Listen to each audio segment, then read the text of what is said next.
ये no confidence motion की रूपरेखा तैयार हो रही है। इंडिया अलायंस यानी विरोधी दलों का ये जो पूरा संगठन है, जो पहले यूपीए के तौर पर जाना जाता है, लेकिन अब एक नए नामकरण के साथ ये इंडिया के तौर पर उभर कर आ रहा है, वो सरकार को घेर रहा है, सरकार के खिलाफ अविश्वास प्रस्ताव लेकर आ रहा है। वो ये कह रहा है कि हमें प्रधानमंत्री नरेंद्र मोदी पर और इस सरकार पर विश्वास नहीं है, इसलिए अविश्वास प्रस्ताव लाया जा रहा है। लेकिन ये रणनीति केवल प्रधानमंत्री नरेंद्र मोदी को क्या सदन में बुलाने की और मणिपुर के विषय पर घेरने की और उनसे एक बयान के तौर पर एक टूल की तरह हम देखें, या वाकई में इस अविश्वास प्रस्ताव से सरकार का कुछ हम ये कहें कि सरकार या तो गिर जाएगी या सरकार का कोई नुकसान होगा। नंबर गेम के लिहाज से देखें तो ऐसा दिखाई नहीं देता है। लेकिन इस बीच एक बड़ी खबर आ गई है, वो बड़ी खबर भी आपके सामने रख दूं। लगातार सरकार को घेरा जा रहा है। सरकार और विपक्ष के बीच का जो जंग, बीच गृह मंत्री शाह ने मणिपुर पर लंबी चर्चा के लिए तैयार है। अमित शाह की ओर से यह कहा गया कि हम मणिपुर के विषय पर चर्चा करने के लिए तैयार हैं, सरकार को चर्चा से कोई डर नहीं है, जनता इस वक्त आपको देख रही है। आइए आपको सुनाते हैं अमित शाह ने क्या कहा। फिर से कहना चाहता हूं, मैंने आज दोनों सदन के विपक्ष के नेता को पत्र लिखा है कि कितनी भी लंबी चर्चा के लिए मैं तैयार हूं, सरकार को कोई डर नहीं है, चर्चा जिसको करनी है मणिपुर पर वो चर्चा करने हमें कुछ छुपाना नहीं है। हमने दोनों विपक्ष के नेताओं को मैंने आज पत्र लिखा है।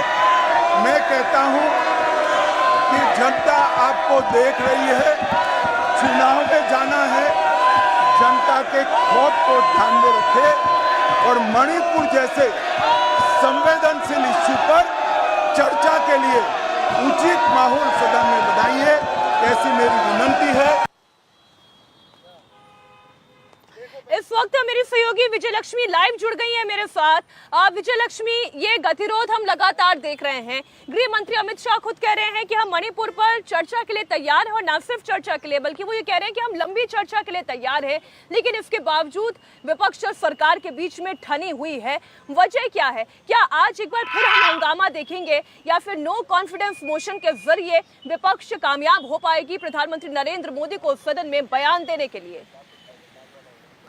देखिए मीनाक्षी, जहां तक सदन में बयान की बात है तो नो कॉन्फिडेंस मोशन ला करके वो काम तो जरूर विपक्ष का हो जाएगा, और विपक्ष का मकसद भी यही है, उसका कोई और मकसद नहीं है। सरकार को गिराना विपक्ष का मकसद नहीं है। विपक्ष का मकसद सिर्फ ये है कि किसी तरह से प्रधानमंत्री नरेंद्र मोदी को बाध्य किया जाए कि वो सदन के पटल पर आए और मणिपुर पर और बाकी जो इश्यूज विपक्ष उठा रहा है उस पर बयान दे या उस पर अपनी बात रखे सदन के पटल पर। क्योंकि नंबर गेम्स की अगर आप बात करें, अंक गणित की अगर आप बात करें मीनाक्षी, तो बिल्कुल भी विपक्ष के पास नहीं है। 2/3 बहुमत तो बहुत दूर की बात है। विपक्ष के पास जो नंबर्स है वो बेहद कम है। ऐसे में जो पूरी स्ट्रैटेजी वो इस तरह से डिवाइस एक तरीके से की गई है विपक्ष के द्वारा कि प्रधानमंत्री आए और फिर हो 50 सांसदों के सिग्नेचर चाहिए होते हैं, और जो इंडिया नया अलायंस बना है उसके तमाम जो सांसद हैं लोकसभा में, उन्होंने इस नो कॉन्फिडेंस मोशन पर साइन किया है। गौरव गोगोई क्योंकि नॉर्थ ईस्ट से आते हैं और मणिपुर के मसले पर ये नो कॉन्फिडेंस मोशन विपक्ष की तरफ से दिया जा रहा है, इसलिए मोशन गौरव गोगोई के द्वारा मूव किया जाएगा और उसको 50 और जो लोग हैं एमपी लोकसभा के, उनका समर्थन होगा।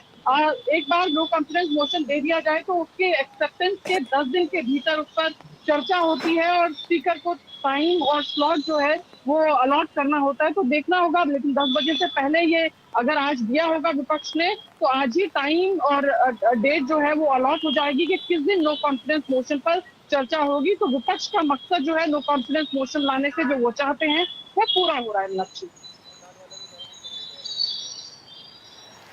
बिल्कुल विजयलक्ष्मी, आप हमारे साथ बने रहिए। सरकार और इस वक्त विपक्ष के बीच में अदावत का एक ये नया चैप्टर हम देख रहे हैं, और नो कॉन्फिडेंस मोशन लाने की तैयारी इसलिए विपक्ष कर भी रहा है। अधीर रंजन चौधरी ने कहा कि हम सरकार पर भरोसा नहीं कर सकते, इसलिए हम नो कॉन्फिडेंस मोशन लेकर आ रहे हैं। वहीं सरकार ये कह रही है कि हमारे पास 350 से ज्यादा सांसदों का समर्थन हासिल है, विपक्ष कुछ नहीं कर पाएगा। आइए वार और पलटवार दोनों आपके सामने रखते हैं। सरकार पे विश्वास नहीं किया जा सकता। लोगों के अंदर ये संदेश देना जरूरी है। ये अंतिम औजार जिसका इस्तेमाल हो भी सकता है। सरकार पे भरोसा नहीं किया जा सकता। नो कॉन्फिडेंस का मतलब ये होता है कि सरकार पे अविश्वास। प्रधानमंत्री मन से चाहे तो आ सकते हैं।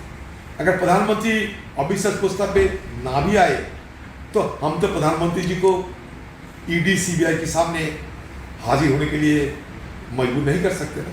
इनका तो एक पहले तो हमको जानकारी नहीं है, मैं इसके लिए रिएक्शन नहीं देना चाहता हूं, लेकिन मैं यही कहना चाहता हूं कि फर्स्ट टर्म के लास्ट में जो फर्स्ट टर्म का जो हमारा शायद 2018-19 में तो उन्होंने नो कॉन्फिडेंस लाया था।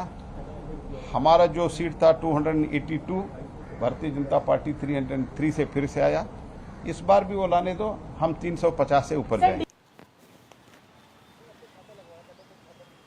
विजय लक्ष्मी हमारे साथ लगातार जुड़ी हुई हैं। जब मैं अधीर रंजन चौधरी को विजय लक्ष्मी सुन रही थी तो उस बयान से मुझे ये स्पष्ट हो रहा था कि देश का नाम लेकर विपक्ष ये कहने का प्रयास कर रहा है कि देश को विश्वास नहीं है, जबकि असल बात यह है इस वक्त अगर सदन की संख्या की बात की जाए 350 से ज्यादा सांसदों का समर्थन सरकार को हासिल है।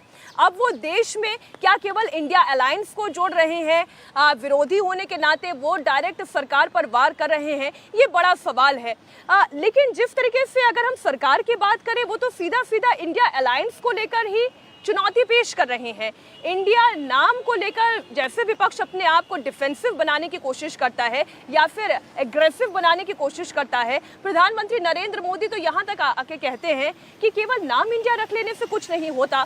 तो इस वक्त दोनों स्तर पे अगर हम बात करें तो रणनीति एक से बढ़कर एक दिखाई देती है।